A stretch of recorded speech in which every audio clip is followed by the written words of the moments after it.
Hello, this is Tina Tambor with the Crawford Report, and I am sitting here with Michael Marriott of Social Secret Agent, and Hello. we're going to be talking about affordability in Phoenix.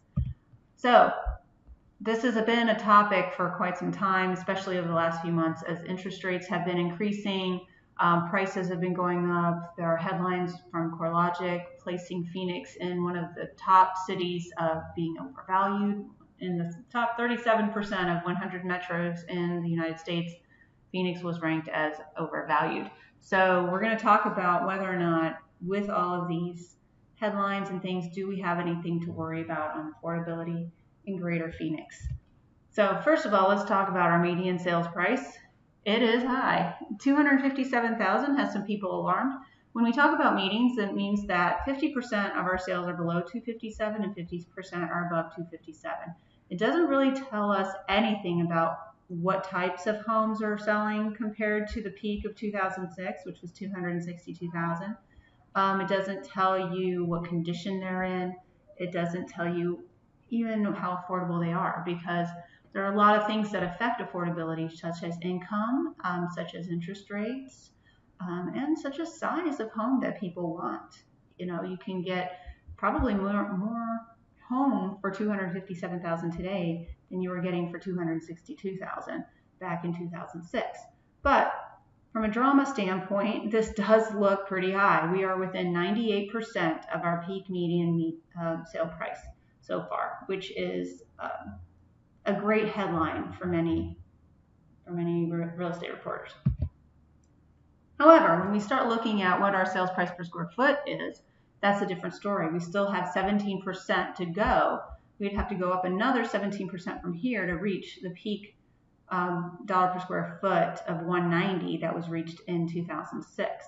However, from an analytical standpoint, what we consider to be a recovered market is, have we recovered to where we should have been anyway had we followed a normal appreciation rate with it along the lines of the rate of inflation. The rate of inflation historically is between 2 and 3%. The average from 2000 to 2018 is 2.1%, and our current rate of inflation right now is 2.5%. So when you're in a seller's market, you can expect your appreciation rates to be higher than the rate of inflation.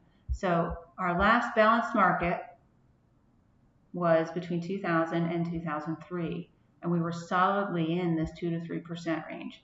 Now, had we followed that 3% line, if we'd fallen asleep in 2004, and this was one big, long, horrible dream, and we woke up now, we wouldn't know anything was wrong. We're exactly where we probably should have been anyway.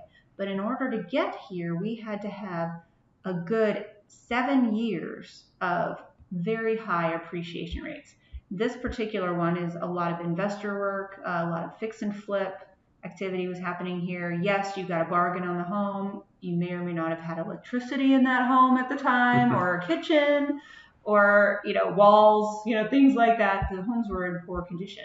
However, this appreciation rate was accelerated because the investors knew that we were severely undervalued as a city.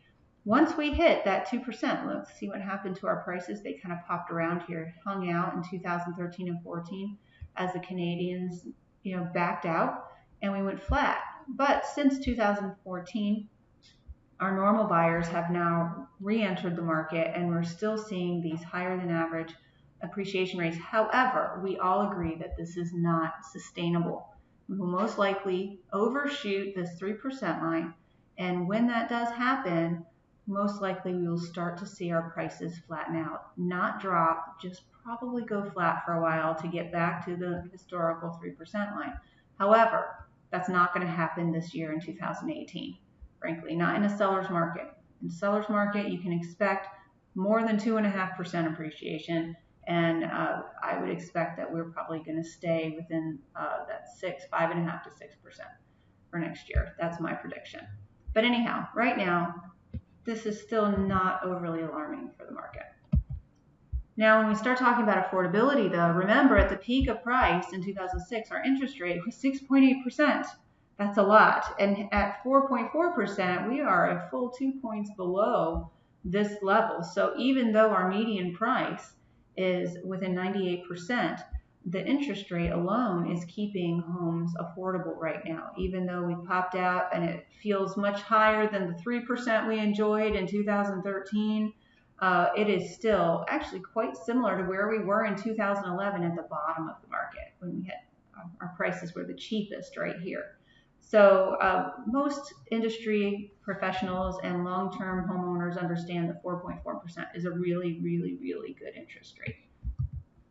And on top of that, since 2005, our family income, so the median family income is not the same as your household income. Household can have a single person in it. It could be somebody making minimum wage living alone, or it can be a retired person who is on fixed income. But family income is what we use for real estate affordability, and they assume two people related in the household. They can still have one income, but they could potentially have two. So it tends to be a lot higher. And so our median family income in 2005 was $58,000. We're now at $69,000 just in the first quarter of 2018, probably in part thanks to the increase in your minimum wage. But overall, you're looking at an $11,000 increase in your family income. So when we start looking at just the same type of home, if we looked at a 1,900 square foot home in the Phoenix metropolitan area back in 2005, that home would have cost about $281,000, and at 5.9% interest, you would have had a principal and interest payment of $1,500, give or take $4. Today, that same home is almost $30,000 more, but at 4.4% interest, or 4.5 if you want to round that up, you're looking at a $1,400 a month interest payment, principal and interest. So which means that over the last 13 years, even though the property value has gone up $30,000, your interest, your principal and interest has actually declined $100 a month, while your family income has risen by $11,000 a year. So this is actually more affordable along those lines. So what makes real estate feel unaffordable for people? Part of it is perception. Part of it is that, hey, I have a friend who bought their home in 2011 with 3% interest, and their payment's only like, what, $1? This looks very high compared to 2011. And if all you have is a mere decade of experience in the real estate industry, this is as high as it's been in 10 years. But if you have a little bit longer, you also understand that 13 years ago, it was also lower. So you could have not had a raise for 13 years and still afford a 1,900 square foot home, even though it's $30,000 more. The things that have risen, aside from principal and interest declining, you might have a little bit of extra taxes because your property value is now up $30,000, so your taxes may be up. Your property insurance may be up.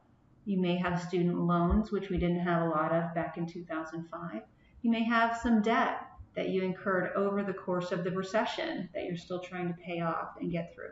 So we have a bit of over leverage in our society in terms of debt.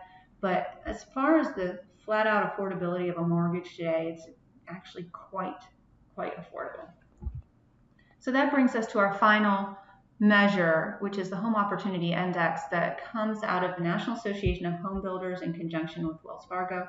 What they do is they look at that median family household income, and they look at the last quarter of sales, and they say, with the family making the median family income today could afford, given today's lending standards, 65% of what's sold in the last quarter.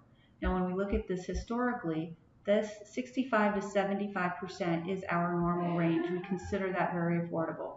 Not only that, we are still higher than the national rate of 61.6%. So that tells us that as a metropolitan area, Phoenix still outperforms other cities in terms of affordability. Just to give you a place to compare, back in 2006, the Phoenix metro area was only affordable to 27% of all the families making the median household income. That is not affordable. This type of trend in our line is very scary.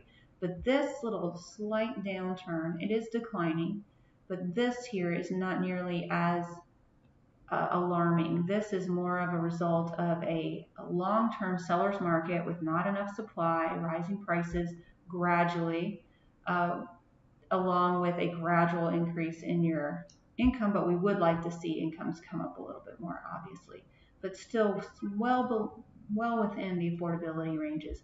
And just so you know, this 86% affordability in 2011,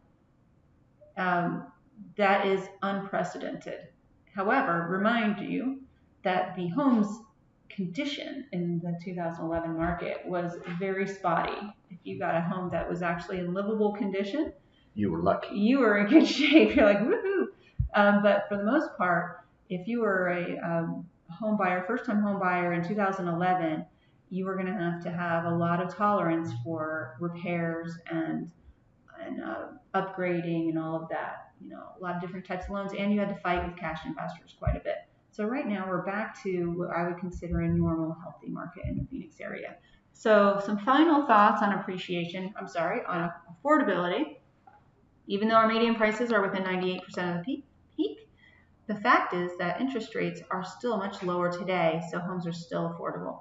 The median family income has risen over the $11,000 since 2005, 13 years ago. So families have a little bit of room to bear that little increase in price.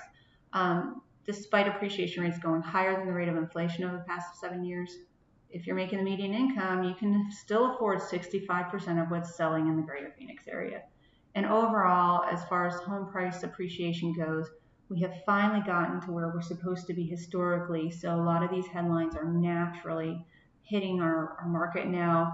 And the fact that we are still scared, that we're skeptical as a society, as buyers, is in and of itself a good indicator that we're most likely not going to crash.